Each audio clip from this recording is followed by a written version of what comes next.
Hey, what's up, guys? Happy Monday. Hope everyone had a good weekend. Getting set up over here. Let you guys get set up.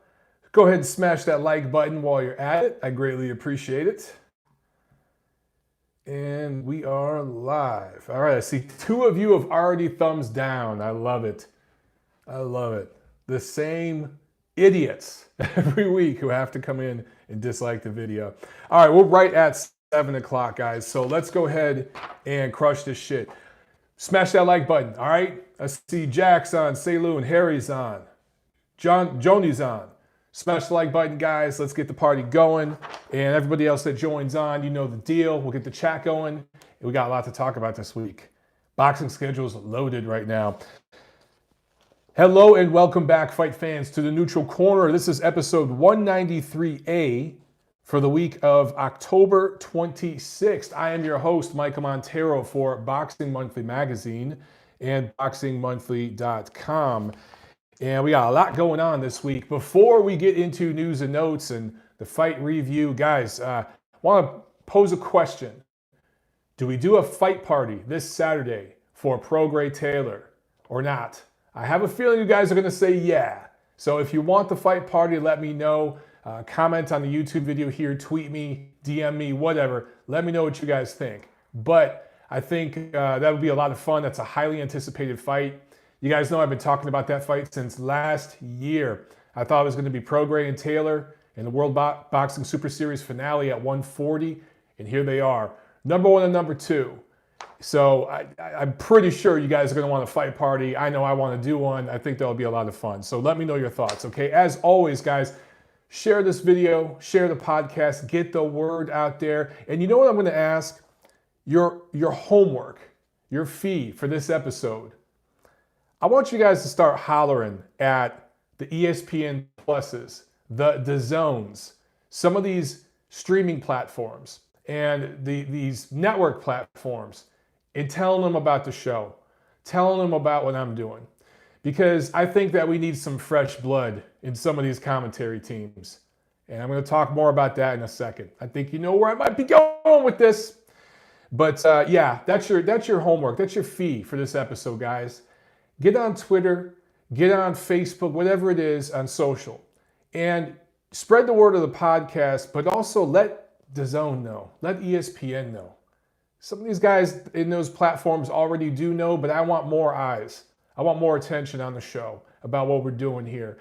Because I think what we're doing here is a real boxing show with real boxing fans discussing real boxing in an objective, fair way. And that's not happening with some of these platforms, man. So let's get right into it. You know, like news and notes, there's not a whole lot going on. We're rolling up to the end of the year. The schedule's already filled up pretty much. And it's gonna take a couple months before they start scheduling things out for the first quarter of next year. So right now, news-wise, we're kind of in this holding pattern. We just had this great schedule that we're burning through, which is awesome, right? So not a lot of news and notes. Let's get right to last Friday, October 18th, the Accor Center in Philadelphia, the fighting city of Philadelphia, the city of brotherly love. It's a fighting city and it's brotherly love. Go figure. But top rank on ESPN Plus, and in the main event, Artur Beterbiev. I didn't know if it was Beterbiev or Beterbiev, but everyone on the broadcast said Beterbiev, so we're going to go with that. Improves to 15-0 with 15 knockouts, with a TKO10 win over Oleksandr Gvozdyk. Russia beats Ukraine. Gvozdyk drops to 17-1, was dropped 3 times, got up 3 times, but ultimately the ref stops it, saves him from himself because he was not going to quit. More on that in a second. So after 8 rounds of this fight, it kind of was going the way I told you guys I thought it would go in last Thursday's preview show. I had Gvozdyk up 5-3 after 8 rounds. Then Beterbiev hit another level. And look, he had been doing some fantastic work early on. He was putting tremendous pressure on Gvozdyk, really taxing him physically and mentally. Really got it done to the body. People talk about Beterbiev's work upstairs, but it's the 5-3 body work. Or sorry, I read one of you guys' comments up there. Jack doesn't like my 5-3 score. Yeah, well, Jack, two of the judges, I think, had it too wide for Gvozdyk, but they agreed with me that Gvozdyk was up, as did many of the ringside media and a lot of folks watching on TV. Gvozdyk was outboxing Beterbiev early on, but as I was just saying, great body work from Beterbiev. That's what really changed the fight for him. Got to pause real quick and give a quick shout out to Eric Rosas for the Super Chat pledge. Thank you very, very much, Eric. He says, I appreciate the way you cover boxing, no agenda, just good boxing talk amongst others who are fans of the sport overall. Eric, I salute you. Thank you very much, my friend. That is exactly what we're trying to do here. We're trying to really create something here that matters, and we're trying to do it without agenda or bias. Now, sometimes I criticize a fighter. Let's just call him Fighter X, who fights for Promoter X on Network X. And I might have to criticize that fighter or his management or his network at a particular time. There are going to be people on Twitter or on social media, wherever, that are going to look at that and say, I'm biased against that Fighter X, Platform X, whatever. A week or two later, maybe later in the year, I might be praising Fighter X, Management X, Promoter X, Network X, when they do something good.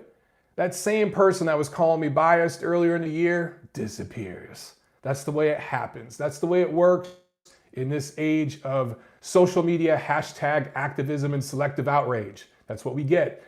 People have short attention spans. What is it, 140 characters? Oh no, Twitter expanded the characters. However many characters it is now, it's not enough to have a real conversation. And I appreciate you, Eric, and all of you guys here on the chat, watching the show live and listening later on, that understand that, because you roll with me every week. You're on every episode. So you hear me be critical and praise different fighters, different platforms. You've heard me diss just about everybody. You've heard me praise just about everybody. You've heard me cover and report honestly, evenly, balanced across the board over the totality of my time doing this on this show. I appreciate that, guys. I really, really do, because there's a lot of lazy people out there with agendas who don't do that.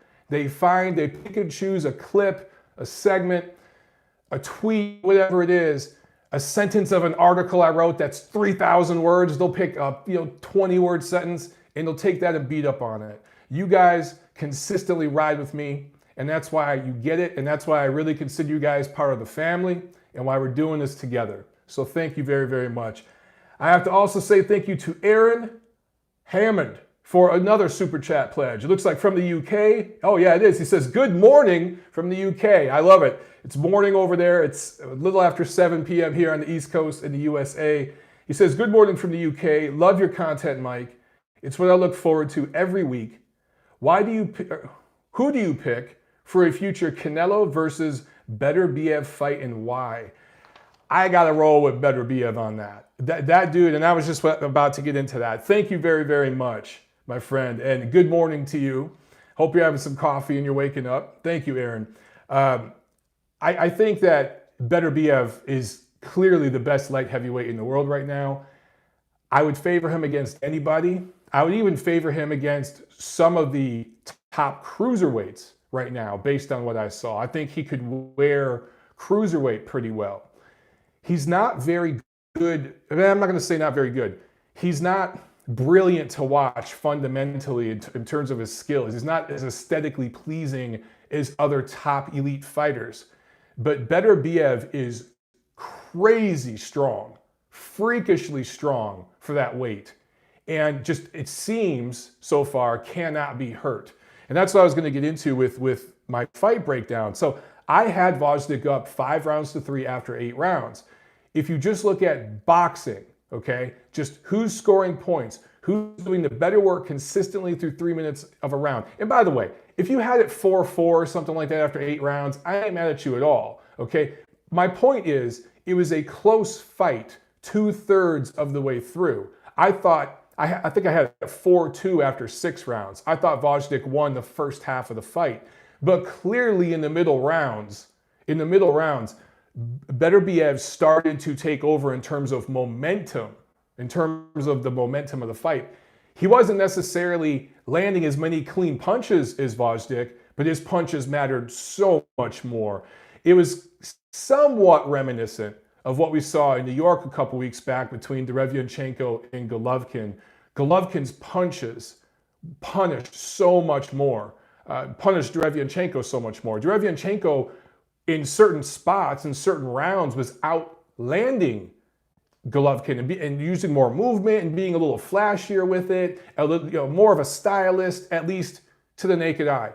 But Golovkin was wearing him down. And that's what you saw in this fight. The difference between the two fights is that Beterbiev is in his physical prime and went downstairs. And I'm telling you, that right hand to the body really, really bothered Gvozdyk more than any of the headshots. Now, of course, in the 9th and 10th round, the headshots started to take a toll. By that point, he was tired, he was worn down, his defenses were weathered, but it was the body work and the relentless pressure from Beterbiev that really wore down, physically broke down Gvozdyk, who is still probably the second best light heavyweight in the world, no less than the third best light heavyweight in the world.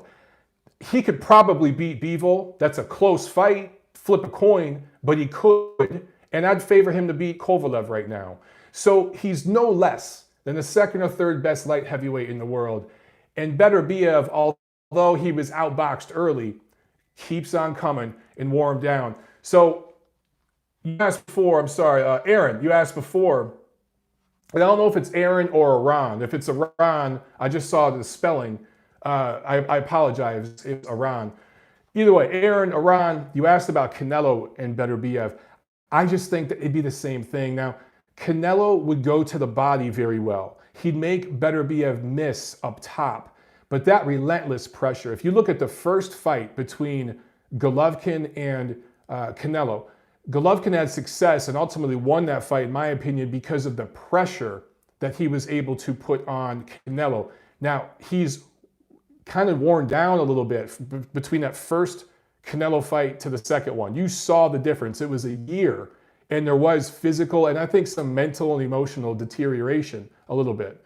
Just a little bit. And guys, at the elite level, 1% deterioration, 1% unfocused, okay, makes a huge difference at the elite level. If you're fighting, if you got an elite level guy fighting a mandatory that's a B-level guy, okay, fine. But at the elite level, 1%. When I say deteriorate, I'm not saying Golovkin deteriorated 50%. He deteriorated 5%, 10%. That's all it takes. You saw the difference. He was not able to pressure Canelo the same way in the second fight. Beterbiev would just pressure the hell out of Canelo. Nothing Canelo could do would hurt him. You got to take Beterbiev probably by stoppage. Maybe he wouldn't be able to hurt Canelo enough, but I think some of those body shots would possibly drop Canelo. Seriously. I don't think it'd knock him out to the head. Canelo's head movement, way too good. But he could slow him down and break him down to the body and possibly stop him late. Size matters. You know, I talked about Canelo fighting Kovalev, how Kovalev's past his prime. He's not really that big of a light heavyweight. You saw how much smaller he was than Anthony Yarde. Beterbiev is a big, strong, sturdy as hell light heavyweight. Might be one of the most sturdy light heavyweights we've ever seen. The story's still playing out. We don't know. But I think he'd ultimately wear down Canelo. So look, in the 9th round, Beterbiev hit another level, and the pressure had started to finally wear Gvozdyk down. Really beats him up in that round. I think he even dropped him once in that round. And then he dropped him twice more, I believe, in the 10th round. Correct me if I'm wrong, guys, but from what I remember, he dropped him 3 times. He got up, he wanted to keep fighting, but he was done. And the ref did the right thing by stopping it. The 3rd knockdown, that was it. He stopped it. And by the way, I think if the ref would have let it continue, within the next 10 seconds, 20 seconds, Teddy Atlas was about to throw in the towel from the corner. So either way, it was about to get stopped. Which brings me to Max Kellerman. Oh, what Azier's saying, no knockdown slip. You think you're talking about the first round. There were several pushdowns where Beterbiev pushed him down and kind of mauled and grappled him down. But yeah, the first round, that was a slip. And I got to say, Pennsylvania Commission, awesome job. Awesome job using instant replay to immediately fix that ruling, because it was a huge impact. It went from a 10-9 Gvozdyk round to a 10-8 Beterbiev round in a lot of other states, a lot of other commissions that just would have let that shit fly. So yeah, good job at Pennsylvania. But Gvozdyk, Max Kellerman, right after the fight, he wasn't ringside. He was up top at a desk talking about the fights when it was all done. I think it was with Andre Ward, Timothy Bradley, Mark Kriegel. They were sharing their thoughts, this, that, the other. And Max Kellerman, just matter of fact, it wasn't a slip of the tongue. It wasn't, where he misspoke. He meant what he said. Clear as day. Said that Gvozdyk quit in his corner after the 9th round.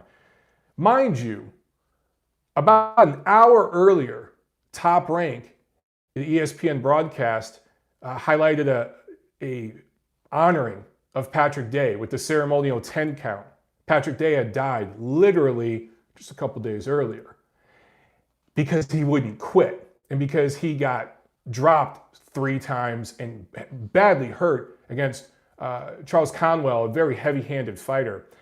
And also ESPN broadcasted Maxim Dadashev's fight where he ended up dying, where he took a brutal beating against a much bigger, stronger guy who melted down somehow to a really unnatural weight. So for Max Kellerman to use that sort of rhetoric not only shows how out of touch he is and how unfit for that job he is. And I'm going to go ahead and say it on record. There's a lot of colleagues in the business that are afraid to say that about Max because he's become so powerful with ESPN. I don't give a shit. That sort of rhetoric makes him unfit for that job. Flat out. Unfit for that job. But also it shows how out of touch he is. I don't think Max Kellerman has been inside of a boxing gym in at least a decade, maybe longer. I don't think he hangs out in gyms with fighters. I don't think he trains anymore. I believe he did way back in his youth when he was coming up. Max used to be a real boxing guy back when he had a cable access show and he was really hungry and doing his thing. But man, that goes back over 20 years. He's no longer that guy. He's become a corporate man at ESPN. He's playing the woke game for financial gain. And that's really what all that is. No different than LeBron James, Steve Kerr, all those guys at the NBA with the China situation. No different than the NFL and Colin Kaepernick and that whole situation. Max is playing the woke game for financial gain.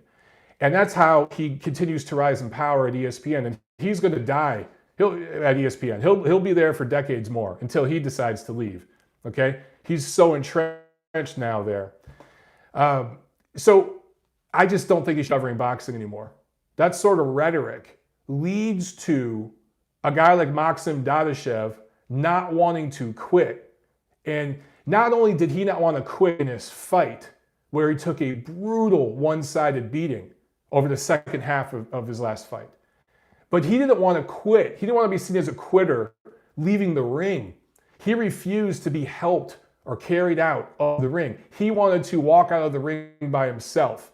He was that concerned about people calling him a quitter. Similar situation, different but similar, with Patrick Day. Dropped 3 times against Conwell. Again, a very heavy-handed puncher who came in as the A side, the undefeated prospect, former Olympian who was supposed to win. Day was brought in as the opponent, right? A lot of other fighters would have said, man, I can't win this fight, and walked away. Day didn't want to quit. He wanted to go the distance because people like Max Kellerman use that sort of rhetoric. The crazy thing about it is Gvozdyk didn't quit. Think about this, guys. Gvozdyk won the WBC and lineal light heavyweight title off Adonis Stevenson last December. He defended it voluntarily all of 1 time before going into a unification match with a monster that's being avoided by everybody. Nobody wants a piece of Beterbiev. And Gvozdyk goes into a unification fight with him. Beterbiev deserves credit as well because he had won defense of his IBF title before going into this unification fight with Gvozdyk. But the fighter who had more options ultimately was Gvozdyk. He could have went in a different direction if he wanted to. Gilberto Ramirez just moved up. A fight against Gilberto Ramirez, who Top Rank represents, and they want to get him into a title shot, especially WBC, based in Mexico, lineal, hello. Obviously, he could have fought Gilberto Ramirez in Los Angeles or something, probably for more money, if he wanted to do something like that. But he goes right into a unification fight with Beterbiev, who nobody wants to fight. Not only holds his own, but outboxes him in the first half of the fight. And gets dropped 3 times, gets up 3 times. After the 9th round, in which Max says he quit, on his stool, Teddy Atlas, his trainer, lit a fire under his ass to try to inspire him to keep going. But the ref asked him if he wanted to keep going. He said, yeah. By the way, the ref asked him after every knockdown, are you okay? You want to keep fighting? Yeah. Teddy Atlas, get out there. You want to fight? Yeah. He never said no. This is completely different. I saw some idiot on Twitter who is going to remain nameless because this guy is just a terrible human being. No other platform in the sport of boxing will work with this guy except for PBC. He does work for PBC. But he tweeted something trying to compare Beterbiev Gvozdyk to Lomachenko-Rigondeaux, making it seem like, oh, you guys that were bashing Rigondeaux, you're protecting Gvozdyk, something to that effect. I didn't see the tweet, but no, you guys are saying ego. It wasn't ego. It's actually a person who has a paid job at PBC. But he was trying to compare, now I don't know, maybe this ego guy made a video or something. I'm talking about a tweet. But trying to compare those situations. Absolutely ridiculous. Guillermo Rigondeaux talked shit about Vasily Lomachenko for like 2 years. Turned down a fight with Lomachenko at one point. A couple years later, after begging and actually race baiting socially on social media. And it wasn't Rigondeaux, it was one of his handlers. I should add that. But it was actually Cuban Press, which is a huge conflict of interest. They were running his Twitter account, but that's a whole nother rant for another day. But they were race baiting and doing all this stuff to get the fight with Lomachenko. Finally, they get it. Lomachenko absolutely embarrasses the guy, and he quits. It's not like he got hurt or knocked down or he was badly concussed, or he wasn't concussed. He made up an injury. I believe it was his left hand. It could have been the right. I apologize if I'm incorrect. I'm just going off the cuff here. I believe he said he broke his left hand. Come to find out later, he bruised a knuckle on his left hand. It was made up. He was looking for a way out because for the first time in his boxing life, Guillermo Rigondeaux was in the ring with somebody just a level better than him, and he knew it, and he couldn't do anything. That's a quit job. That's a quit job. What Gvozdyk did with Beterbiev was not a quit job. That was a guy trying to win, wanted mentally in his heart to win, but physically he had the fight beat out of him by a bigger, stronger, better fighter. That's it. Now, if this was a 5-round amateur fight, Gvozdyk would have won. But this is the pros. This is the hurt business. We don't do 5-round fights in professional boxing at the championship level. They do that in MMA. This is a marathon. You have 12 rounds. And guys, 12 rounds with a monster like Beterbiev. Every single round, pressure doubles, and then it doubles, and then it doubles. Not just physically, but emotionally, mentally, it wears on a person. And for Gvozdyk to be in the fight, late in the fight like that, and trying to will himself to keep going, shows me the dude had no quit in him. His body had had enough. By the way, he ends up suffering a concussion, and this is per the doctors, okay, this is not me hating on Beterbiev, but per the medical documents, due to blows to the back of the head. That's literally what they said. He suffered a concussion, not due to blows to the chin, because there really weren't any until the very last round. To the rough stuff Beterbiev was doing to the back of his head. suffers a concussion, does a night in the hospital, gets released Sunday. And Max Kellerman's trying to accuse the guy of quitting. And none of the other people on the ESPN team thought it necessary to correct that. Now, Tim Bradley will jump in occasionally and say, hey, Dre, hey, Max, I disagree with you. Hey, Joe, I disagree with this. Here's how I see it. Andre Ward will do the same thing. No one sitting right next to Max Kellerman, including two former fighters, one of whom had motor skill issues after his fight of the year, a brutal fight with Ruslan Provodnikov, where he had to retrain himself to do simple physical tasks like use utensils to eat, did not deem it necessary to correct Max Kellerman in that moment. Guys, that's unforgivable. Mind you, this all happened an hour after they honored the death of a fighter. I can't wrap my head around this shit.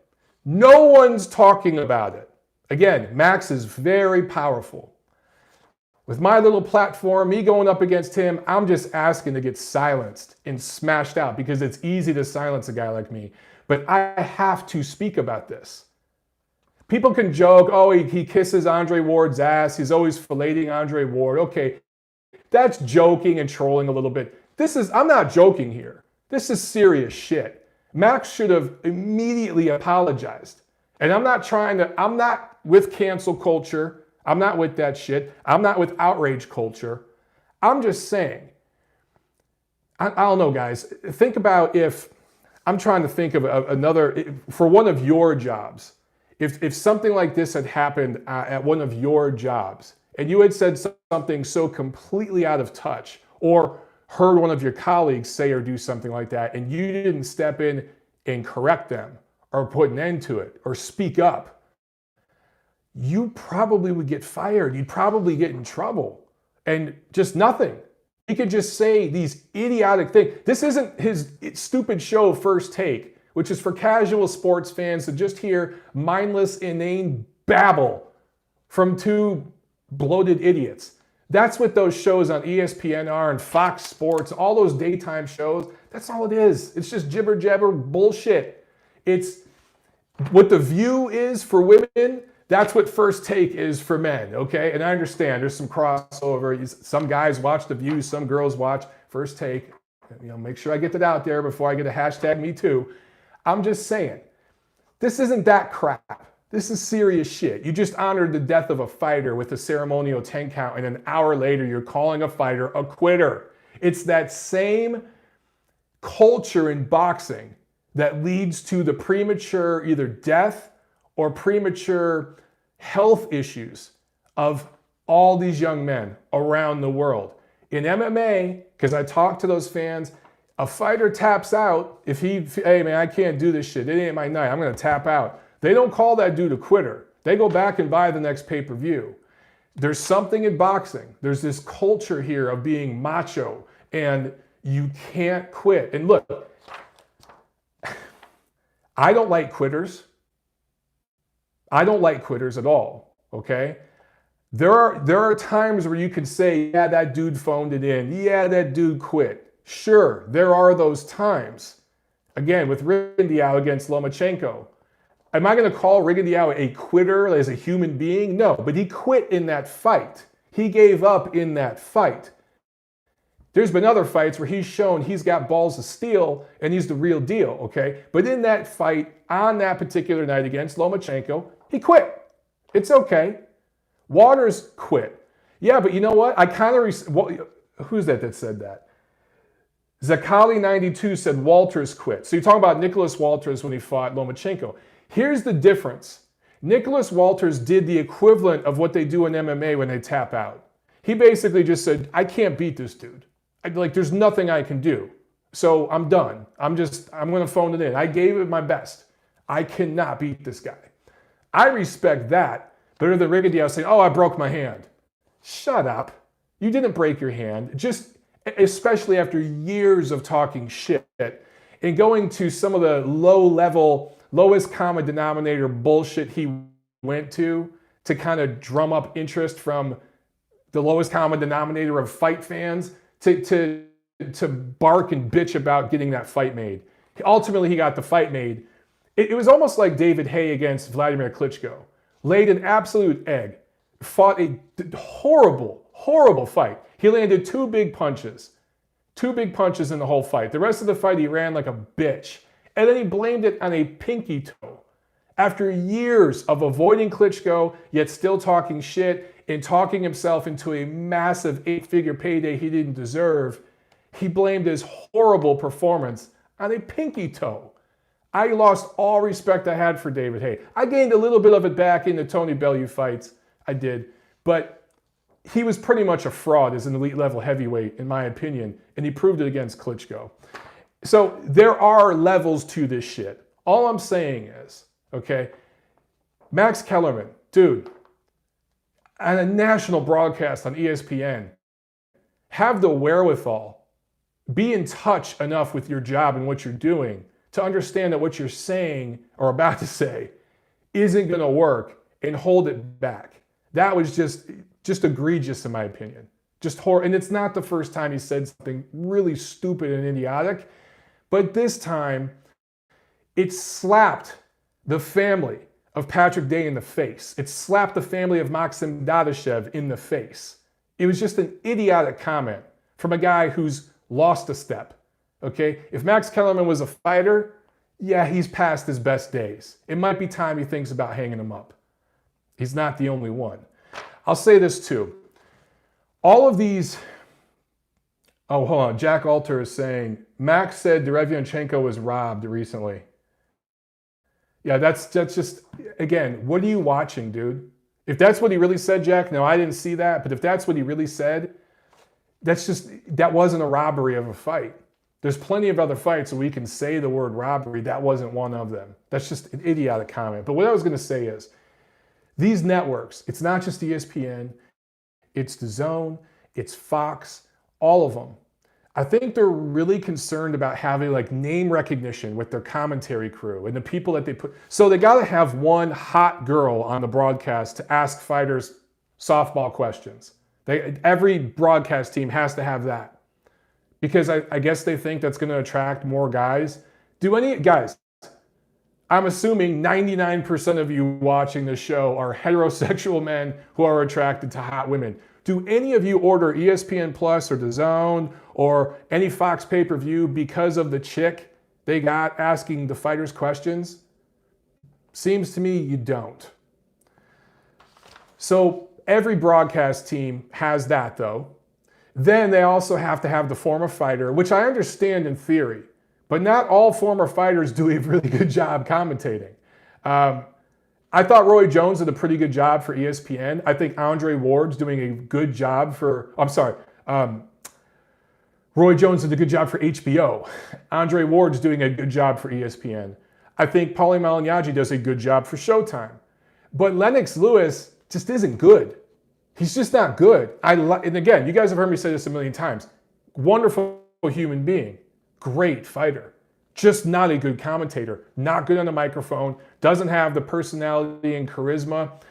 Freezes up. Just not very good as a commentator. And there have been other fighters like that in the past. Sugar Ray Leonard. How many fights did he commentate where we had to sit through and just listen to him stutter and babble? It doesn't know what the hell he's talking about. Yeah, Muhammad Ali says, and boring as shit. Yeah, I'm just saying, like, Lennox is a wonderful guy. Kind of boring to listen to. There's not a lot of, it's like the day they were handing out pizzazz, he was busy that day. I love Lennox. I really, really do. But it's not the most pizzazz kind of guy. So, other fighters do a good job, but not everyone does. And I think that these commentary crew, the networks are so concerned. We got to get a fighter because only a fighter understands what they're seeing. Guys, I've talked to hundreds of fighters. And dare I say, at least half of them could not break down a fucking fight to save their lives. They could go in the ring and do it. They could go in the ring and perform. But a lot of these guys, if you ask them, hey man, how did you see this fight? And they talk about it, you're like, holy shit. You never know they were a boxer. you'd never know that they did this professionally. It's not as easy as it looks. And just because you used to be a pro fighter doesn't mean you necessarily know your X's and O's.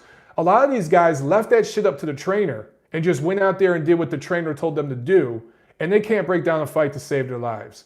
So that's another thing these commentary crews, these networks, these platforms, that's another mistake they make, is we gotta have a former pro fighter on. Sometimes that works, sometimes it doesn't. ESPN has 2 former fighters on their broadcasts. Sometimes it works, sometimes it doesn't work. And then you got to have the big name. You got to have the Joe Tessitore. You got to have the Max Kellerman. You got to have some of these big names, the Brian Kenny. And they do a fine job. I'm not going to sit there and bash the shit out of them. Ray Boom Boom Mancini. Who is that who was saying that? Goodfellas, Pulp Fiction says Ray Boom Boom Mancini sucks. I love Ray Mancini as a human being. Entertaining as hell fighter to watch. Not the best commentator. I remember him giving Marcos Villegas shit. I can't remember what fight it was, but Marcos Villegas scored the fight correctly. And it was at the end of the fight. Man, I'm sorry guys, I just can't remember. It was a recent fight. I want to say it was on Fox. And he scored the fight correctly. And Ray Mancini gave him shit for that score and said, well, you never did this. You never got in the ring. And so you don't know what you're talking about. Ray Mancini doesn't know this, but I know Marcos works out. He's been in the ring. He knows what he can handle himself. He's a weekend warrior like me, but Marcos isn't a clown. He's actually been in the gyms and trains, and he knows his shit, okay? I've seen him train a little bit. So like Ray Mancini, just to throw that out there, it's like, dude, Ray, don't go down that road. Anyway, that's just what I see right now with these platforms. I think a lot of them are making mistakes because they feel they have to keep a certain formula.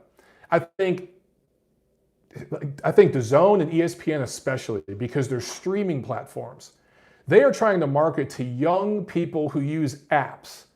And this is my argument. I actually told somebody at DAZN this today.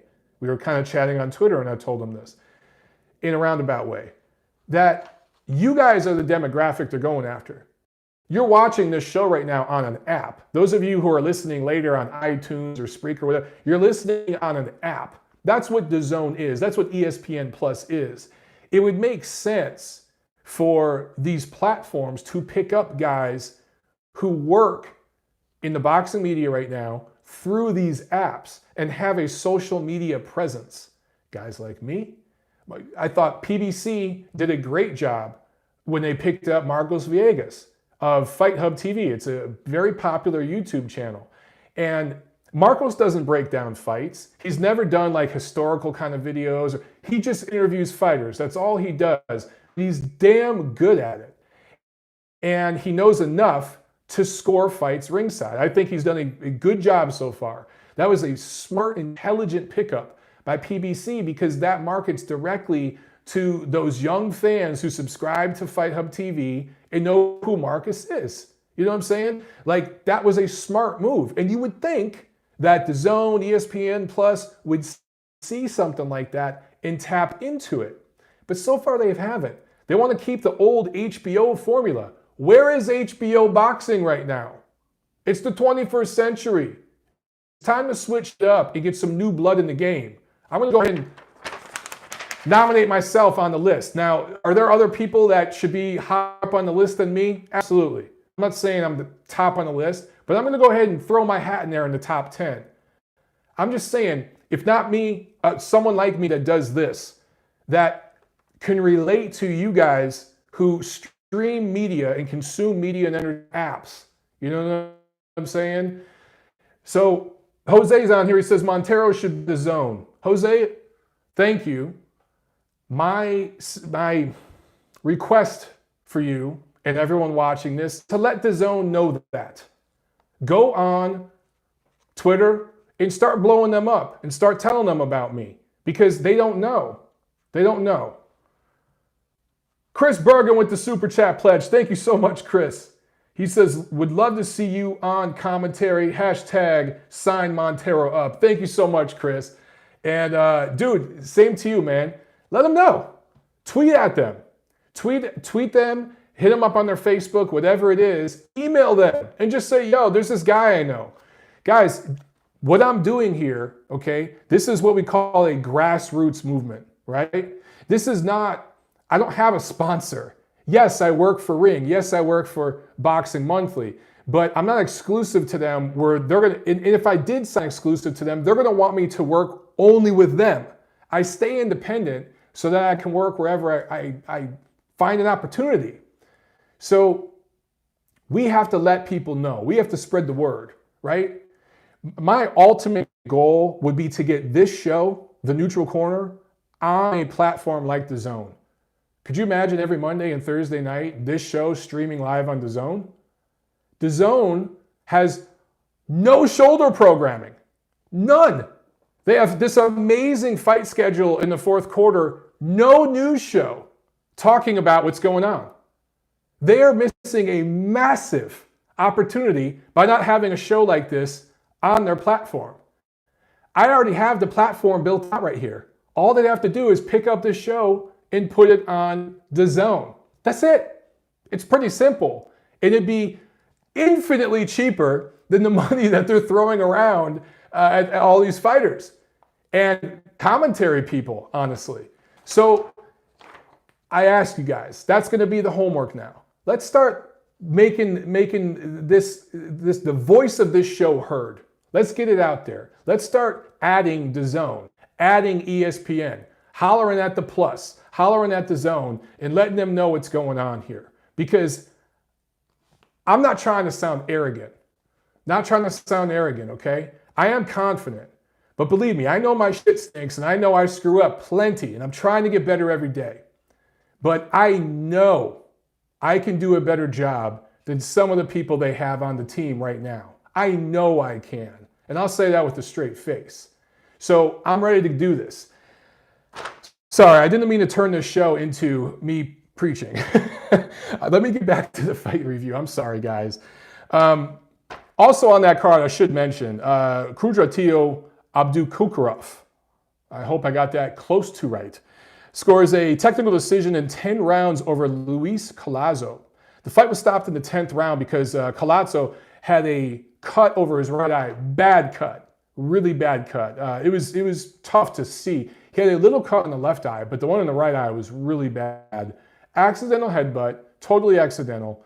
So they went to the scorecards. And of course, I should mention this was a welterweight fight. Abdukukurov wins 99-91, 98-92, 97-93. This was a good quality win for him over a good quality veteran fighter who's been in there with every. So this kid looks pretty good. I think he called out Errol Spence, but yeah, that ain't happening anytime soon. There was also some action Saturday, October 19th, a Golden Boy Promotions in association with Miguel Cotto Promotions card from Chihuahua, Mexico on Facebook Watch. Luis Alberto Hernandez Ramos improved to 20-0. He's a 140-pound prospect out of Mexico. And Oscar Duarte, a lightweight prospect out of Mexico, improved to 18-1 and 1. They both scored TKO wins. And a matchroom card from Newcastle, England on DAZN. A battle of, I talked about this last week. This is kind of a domestic matchup type battle. Luis Ritson scores a unanimous decision win over Robbie Davis Jr. in a 12-round WBA junior welterweight eliminator. Scores were 116, 112 twice, 117, 112. This was for the 140-pound WBA title eliminator. But here's the thing, I talked about this last week. Regis Prograis, who has a huge fight coming up Saturday, which we'll be doing a fight party for. I'm just going to go ahead and say it right here. He's the super champ. And then you've got Mario Barrios, who's the regular champ, who's going to have to fight a rematch against Akhmedov. And then you've got Alberto Puello, who's the interim champ. So who the hell is Robbie Davis Jr. supposed to fight now? And do you favor him to beat any of those guys? Because I sure don't. The WBA is insane. Insane. And Scott Fitzgerald stays undefeated with a unanimous decision win over the big cheese, Ted Cheeseman, 116, 113 twice, 115, 113. Wins the BBB of C junior middleweight title. That's it for the fight, you guys. Let's get to some Q&A talk. Thursday, we're going to do the preview of the big fight. We got the big fight coming up, right? But we also have a lot of other action. There's a lot going on this weekend. It is an embarrassment of riches right now with the boxing content out there. I see a few of you guys talking about the Cheeseman fight. Cheeseman was robbed. Look, I haven't seen that fight yet, so I can't say either way. I haven't been able to see it. I actually was finishing up 2 articles for Ring Magazine this weekend. One was a last-second article that I was asked to put together in honoring Patrick Day for the Ring, and I had to get that to Doug Fisher in about 48 hours. I hope I did a good job. In a way, it felt like the most important article I've ever written. So I hope I did a good job in honoring his family. That will be in the next issue of Ring Magazine, along with an article I wrote about Oleksandr Usyk. So when that comes out, guys, you'll have to let me know how I did. I just hope, again, that I honored him and his family well with that piece. But anyway, I didn't get to catch up on all the fights because I was finishing up with that last second. Our deadline was actually Friday, and Doug hit me up like, hey, man, I don't know we're at deadline, but can you get me something by like Monday? So it was one of those kind of weekends. But anyway, yes, I did hear that the Fitzgerald-Cheeseman decision was bad. I also heard people saying the Ritson-Davies decision was bad. I heard that it was bad scorecards all around on that Matchroom card, but I just haven't seen it yet. So let's see. Goodfellas Pulp Fiction says, imagine if Fox PBC got Skip Bayless as a commentary. Oh my God. Oh, that'd be bad. You know what? Here's the thing. Again, this isn't just Fox and PBC. This is all of them. They're so out of touch with what people want with commentary. It wouldn't surprise me if they did that move, dude. If they brought him in, it really wouldn't surprise me. You may have just saw into the future, Goodfellas. Delita Hirel asks, who does Beterbiev remind you of, past or present? That is a great question. Great. And I'll tell you, I can't find a person that, he fully compares to. But I will say, and some people won't like this comparison, but hear me out. There's a little bit of a prime Gennady Golovkin in Artur Beterbiev. In terms of style, no. In terms of accomplishment, no. I'm not talking about that. I'm talking about the pressure, the relentless pressure, and the body work that I think is really underrated. Golovkin has better skills, at least in his prime. He had better skills, even now, better skills than Beterbiev. And far more accomplished as an amateur and pro, obviously. But the way Golovkin would pressure people by just rolling downhill. Watch his fight with David Lemieux and some of the fights in that era. Really, that was the prime Golovkin. Just constantly pressuring. And the fact that even dudes like Jacobs and Canelo had flush punches upstairs and downstairs. And Golovkin would just kind of smile and keep marching forward. And they'd be like, holy shit, what do I have to do to this guy?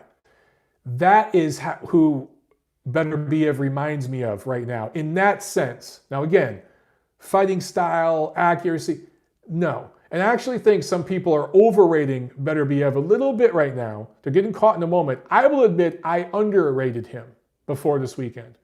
And I've caught up, okay, because I did underrate him a little bit. He's very crude. His punches to the head are not as accurate as people think. And he will hit you in the back of the head. He'll forearm you. He'll elbow you. He'll push you down. It sounds silly, but guys, just getting pushed down to the canvas 5 times in a fight, or whatever it was with Gvozdyk, that takes some of your legs to pick yourself. But you're already exhausted. Imagine if you ran a freaking marathon and 5 times, after every 5 miles, somebody leaned on you and pushed you down to your knees. It'd suck getting back up. So that's kind of what it's like. All that wears you down, and then that body work. So yes, he reminds me of Golovkin, prime Golovkin, in that sense. And it's going to be just a hard task for anybody in that division to beat this guy. Now, he is 34. He could get old overnight, but he didn't have 300 plus amateur fights like Golovkin. He hasn't had what I think Golovkin's had almost 40 professional fights. Beterbiev has not. So I think he will age better. He's only had, 15 pro fights. So I think he will stay preserved longer than Golovkin did. Let's see.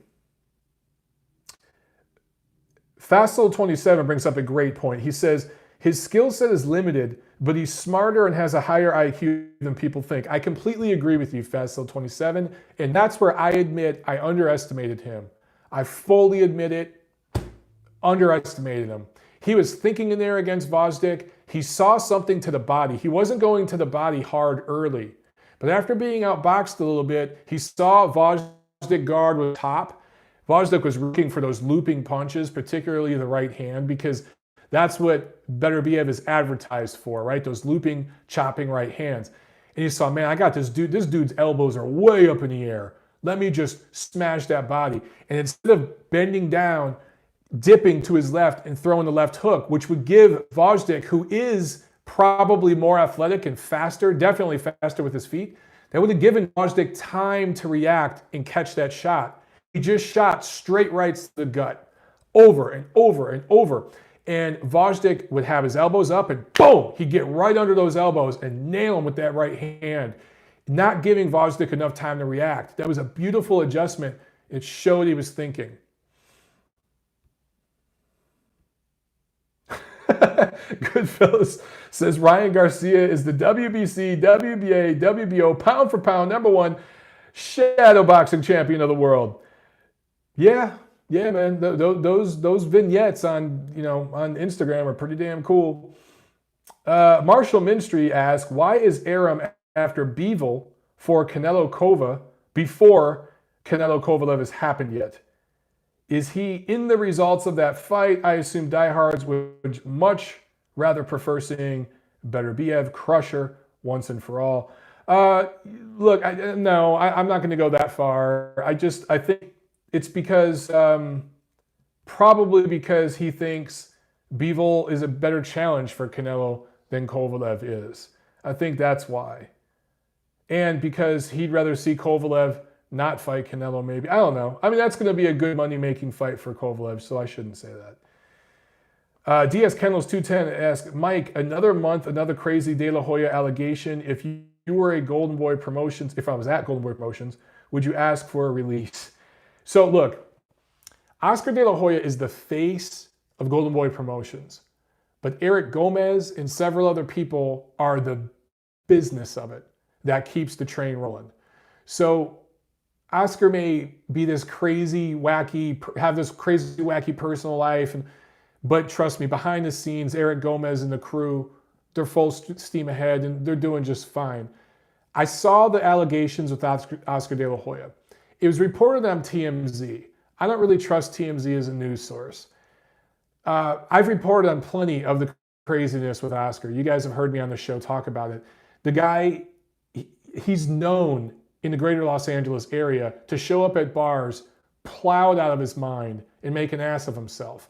He's got demons and he's got substance abuse issues. And I'm just going to pull back and reserve judgment until we see what comes out with these allegations, because it seems like right now everyone's being accused of sexual abuse or whatever. Let's just see what comes of this, okay, before we jump to any conclusions.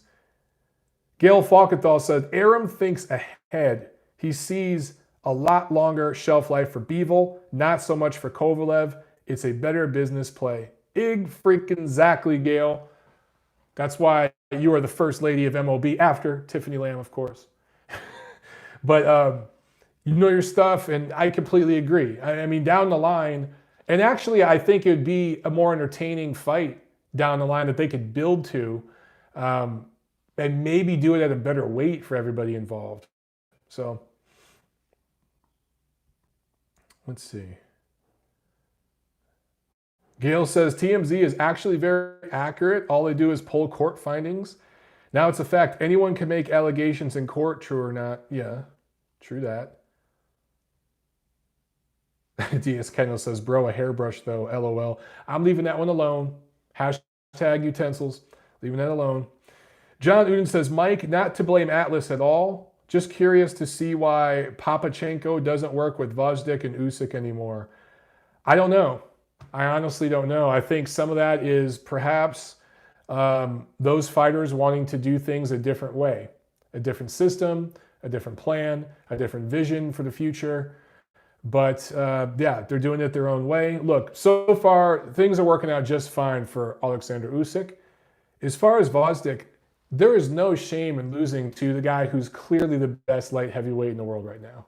Again, I still think he's the second or third best light heavyweight in the world. I think that, look, I'd love to see Gvozdyk fight Bivol. I'd love to see him fight the winner of the Canelo-Kovalev fight.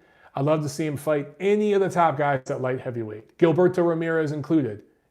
Let's see it. You know, the titles will get broken up at some point. There will be WBA will have a vacant title down the line. And if Gvozdyk fights Gilberto Ramirez for that or something, you tell me you wouldn't want to see that shit? I know I do.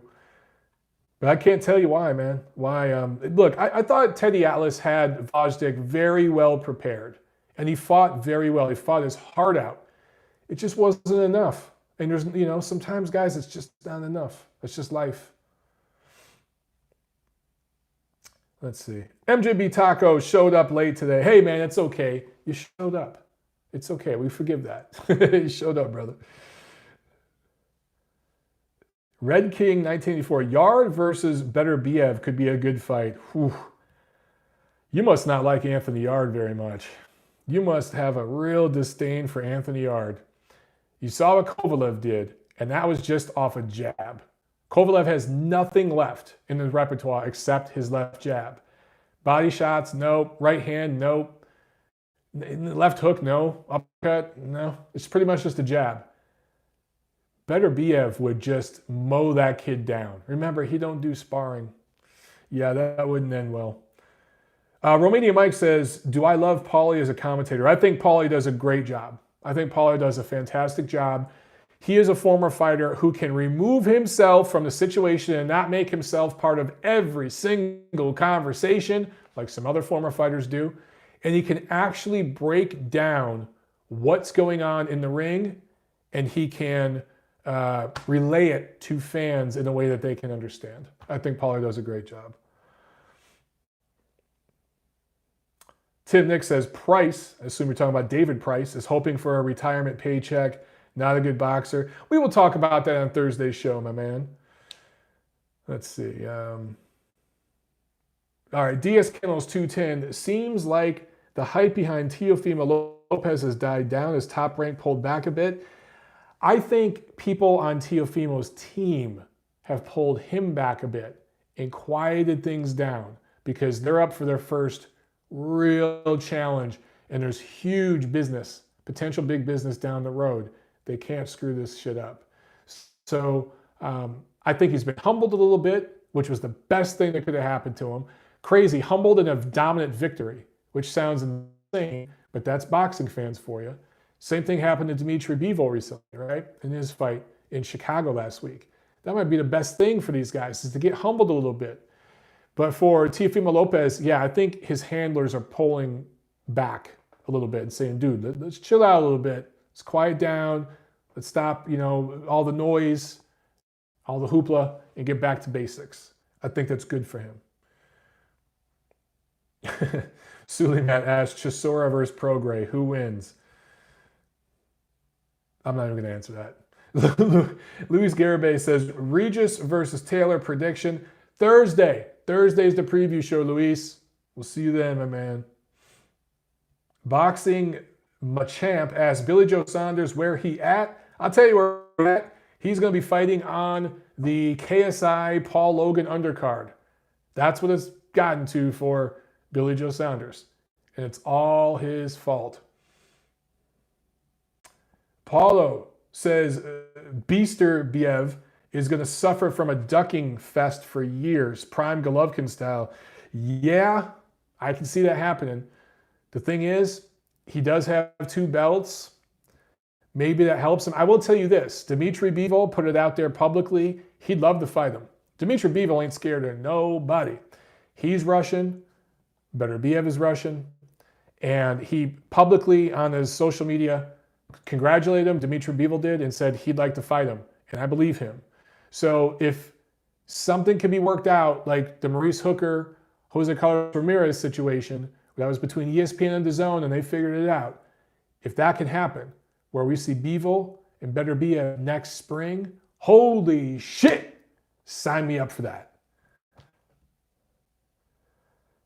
Festival27, Mike, news on Errol Spence. No news on Errol Spence other than he is facing DWI charges. That's it. All right, guys, let's do one more question and then we're going to bounce out. We've been going here for about an hour now, so that's usually our time to break. John Uden brings up a great point. Mike, Beterbiev attack on Gvozdyk reminded me of Sor Rungvisai against Chocolatito. Very, very good comparison. I like it. Here's the only part where I disagree with it. Chocolatito was well past his best years in fighting at a weight that was too heavy for him, right? He started at 105 and moved up 10 pounds. 10 pounds doesn't sound like a lot, but when you're 105, 10 pounds is almost 10% of your body weight. So think about that. That means, if you started out at 200 pounds, you're fighting guys now that are 220. That's a hard task, and doing that at such an advanced age. So Sor Rungvisai beat down an old, faded man who is a smaller man naturally. Beterbiev broke down a prime, undefeated, actually 2 years younger fighter in Gvozdyk. So to me, I know this is going to sound crazy, it's even more impressive what Beterbiev did against Gvozdyk than what Sor Rungvisai did against Chocolatito. Although in that rematch, that knockout was devastating, absolutely devastating. I saw that ringside. Whew. Sor Rungvisai smoked him. Okay.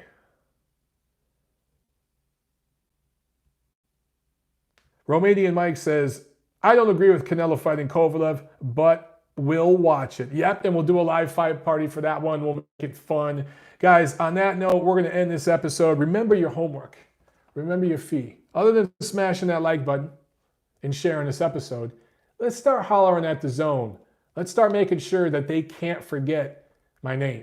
That haunts their dreams. All right? Let's get the word out.